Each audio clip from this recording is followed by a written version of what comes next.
Online Manipur YouTube channel as being bir mayam pum nang puam ka na taram lok sari han badayam na maru iba update ama rambai tengul gi robin mangang khoirak pam de gi lekhat jage nahan ahan bagi tokening de ba thodok asi kem tanate sumaina tawbani samlap pawari da government oil depot da yadaba de gi matam kuina khamduna leiraba BPD oiba ambassador car animak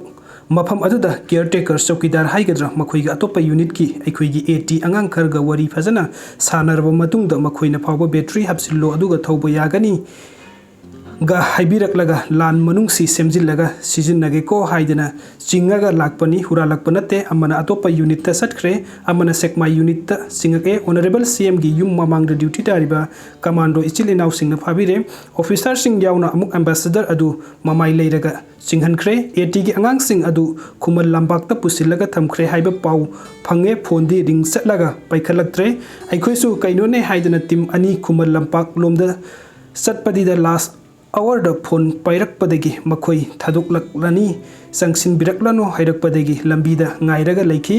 aige de pau pidaba yadabani ne AT gi GHQ da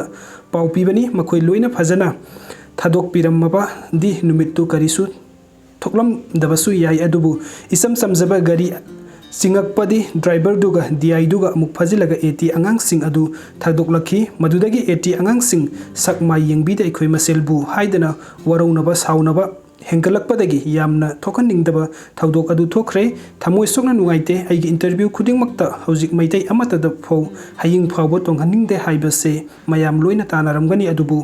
I khengliban ha sing haibasidi aki akhang leiba nattedo police official sing da ikoi AT gi angang sing na khut thakiba soikiba lankiba khudingmak machin manawni ima matani hojik khatna duna leiba matam natte haiba wakhaldu makhak khanbiraga AT pumnamaki makhut mahut chinjaraga korona su haijakre aina su haijari ngakpiro lan loikiro yamna wali yeknabagi yeknaba ngakta ngaire maitai aikoi gi aduna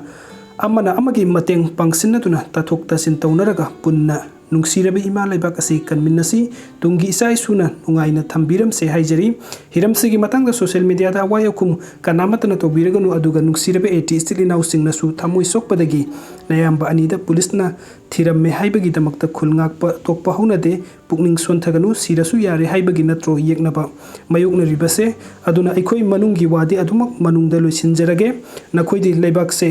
ngaktaba yadabani ko inausa haina Robin mangang khoirakpam na phungdukpiri aduga mathangi update asna ipau manipuri update tagile khujage operation chatharagani singnaраклабani na army kauthoktuna operation chatharagani manipuri police aigi tha amagi tolop police ta katlagani MLA ataisu tha amagi tolop karpiyu manipuri lenga ki employees singsu nongmagi tolop karpiyu MLA Joy Kisans Manipuri da ngasi mai sakribasi law and order gi asoipa leite aggression ni misam hataga lamunna po hotnabani chief minister state force sing da athiba wahi sizinariba asi tawbiganu makhoisu akhoi gi damak mateng kaya tawribani aduga mathangi update asna maitai lipun da gilakhotchage February 29 da Mahabali gi area khar da maitai lipun gi mingda paisa khaire haiba pauda ba da gi maitai lipun gi silinau singna thi hum basa tharak pa da gi miu ani asi ngasi 1 March ki ayukta maitai lipun da sangjarak miu ani asi ni sa sa ba miu oirambana